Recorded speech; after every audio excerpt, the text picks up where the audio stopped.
Peace to the gods. Peace to the gods. It's your local health dealer. It's your local health dealer. And today, I want to talk about childbirth. I want to talk about bacteria. I want to talk about gut health. We're going to mix and intertwine the three, but when it comes together, it's going to be like an amazing cocktail. Let's call this episode Martini Shaken, Not Stirred. So, in the gut, right? You have what is called your villi. Now, these are like little fingers. These fingers line the walls of your small intestines. Inside of these villi, well, first of all, the section where these villi are is called your duodenum. And in the villi, you have blood capillaries. And this is where your food is absorbed into the bloodstream in these blood capillaries inside the villi after it gets broken down in the gut. Now, on top of these villi, you have a thick protective layer known as your gut microbiome, which is made of bacteria. It's literally like a security guard. This bacteria is important because there are some things that we eat, digest, that is not good, and you don't want those things going into your bloodstream. So that microbiome, that bacteria, plays like a security guard and stops that from happening. It protects this. It's your protection. So this bacteria not only plays the role of protector, but it is also good for absorption of your nutrients and minerals. Even though food gets broken down in the mouth, we chew the food up, it gets broken down, then it goes into your stomach. Your stomach acids break it down even further. There is a final breakdown process that actually happens in the duodenum where these microvilli fingers sit. That bacteria that covers covers your villi, it breaks it down into smaller micro-sized bits, in the microbiome. It breaks it down further, and when the baby's in its utero, the baby has a sterile gut. And what that means is a baby does not have that protective layer of bacteria that, covers the villi in the intestines, to prevent any bad things, from entering or absorbing into its bloodstream. The baby actually picks up these bacteria, this digestive flora, when it passes through the mother's vaginal canal during birth. When it comes out the womb and goes out the vaginal canal, that's when it picks up that bacteria. Now, during birth, there are millions of bacteria in the woman's vagina, not even during birth, period. Bacteria is your friend. So, when a woman is given a C-section, the baby is not picking up that vital bacteria needed. When the stomach gets cut and gets brought out the stomach, it's not picking up that vital bacteria, to line the gut and have a healthy digestive flora.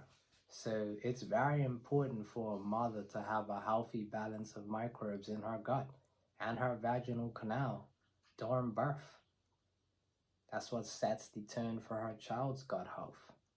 Now, what could interfere with the microbial kingdom in the gut, you ask, right? A bad diet, yes. Poor eating choices, sure.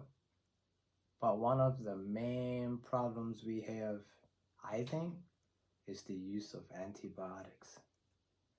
Let's look at the word antibiotics. Anti means against. Biotics is biology. Biology is life. That's you. So it sounds like it's against you, family. It compromises your red blood cells that create your tissues, that make up your organs. So antibiotics clearly means against life. It kills the good and the bad bacteria that you have, in your gut, that you need to have a healthy gut. Antibiotics doesn't choose between good and bad, wipes everything out. It's capable of permanently damaging the gut if it's taken too many times. Most people have taken antibiotics many times. I'd say if you've been on those things more than 2 times in your life, it's just my opinion, your microbial kingdom in your gut is probably compromised and off balance.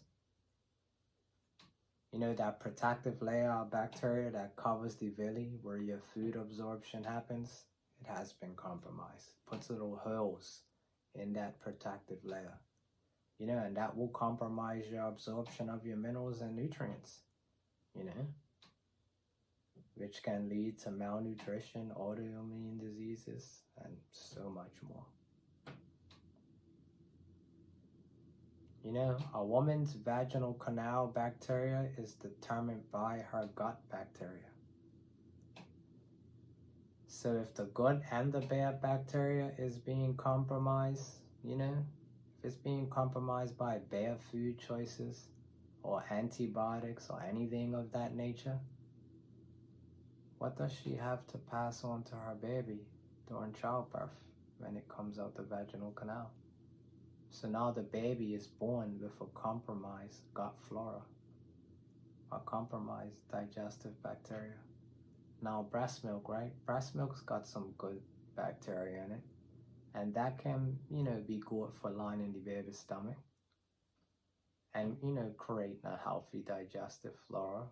But if the mother's gut bacteria is compromised, then her breast milk bacteria is going to be compromised. So what that does, puts the baby at the weak end of the bargain again. You know, then to add to that, you know, most women today aren't breastfeeding. You know, they're not breastfeeding these days. You know, they're taking the shortcut. You know, they're buying baby formula, artificial GMO milk made in a laboratory. You know, this is soy milk, which is known to be high in estrogen, a hormone needed for females. But a good balance of it. Too much estrogen given to a male baby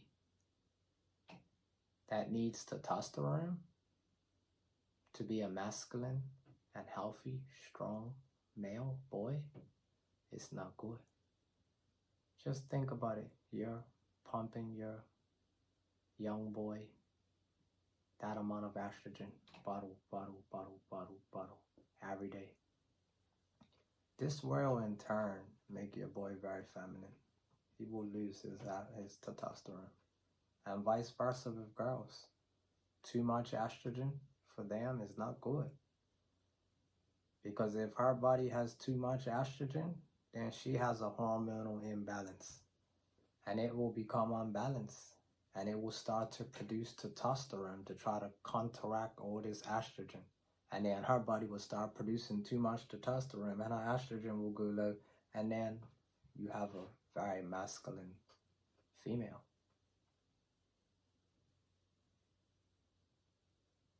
Most baby formula is altered cow's milk, you know, with soy, which has been pasteurized. You know, during the pasteurization process is heated up and the milk's being stripped of its bacteria and its minerals. It's not good.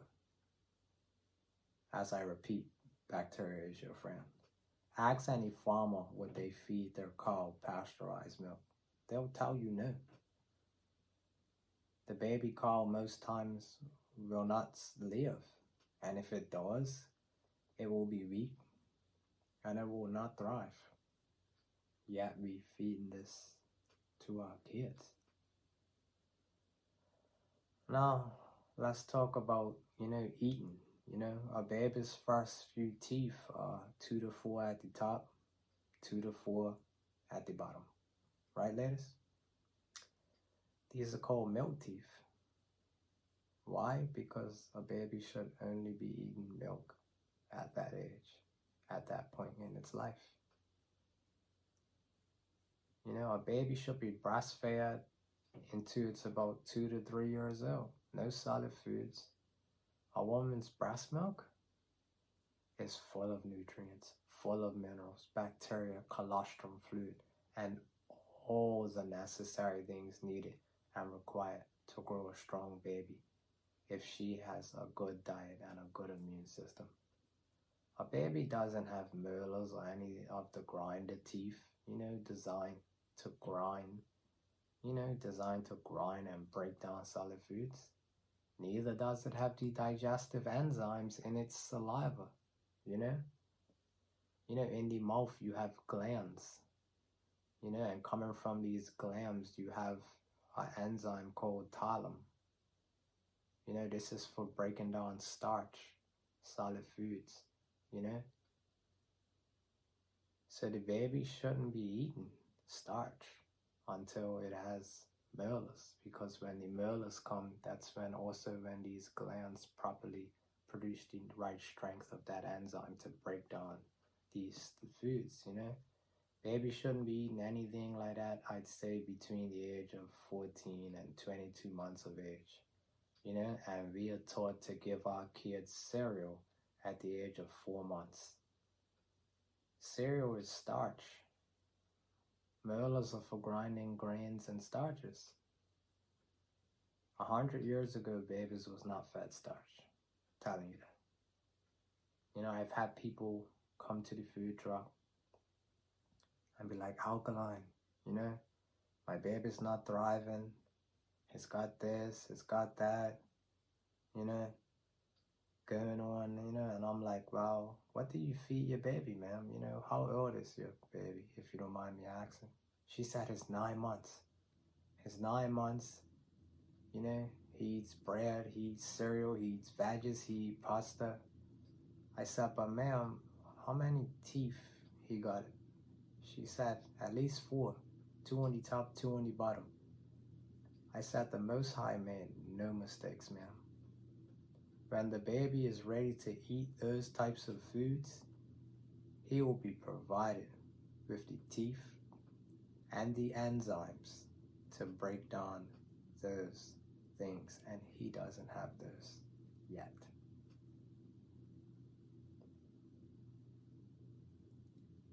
Xylem, that enzyme in the saliva needed to break down starches, it doesn't form until he gets those molars.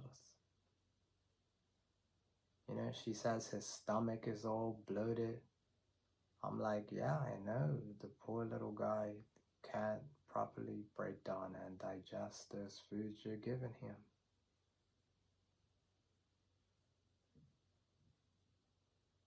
I said, ma'am, look, I'm going to give you a little bit of nutritional advice, just some diet advice. Take away the starch. Just give him some fruits, puree veggies, and breastfeed him. That's all I said. She came back to me a month later and said, my baby is doing so much better. He's thriving now. He's putting on weight. And I said, sounds like the problem's solved to me. I see ladies out here with feeding the babies French fries. See them at the football games, feeding them French fries, pasta, breaking off little pieces of the chicken and throwing it in his mouth. Even if you're not raising a plant-based kid,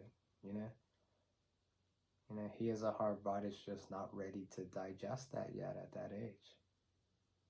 So no starch, no meat, ladies, A lot of people have got problems today as adults because they was fed starch too young as a kid,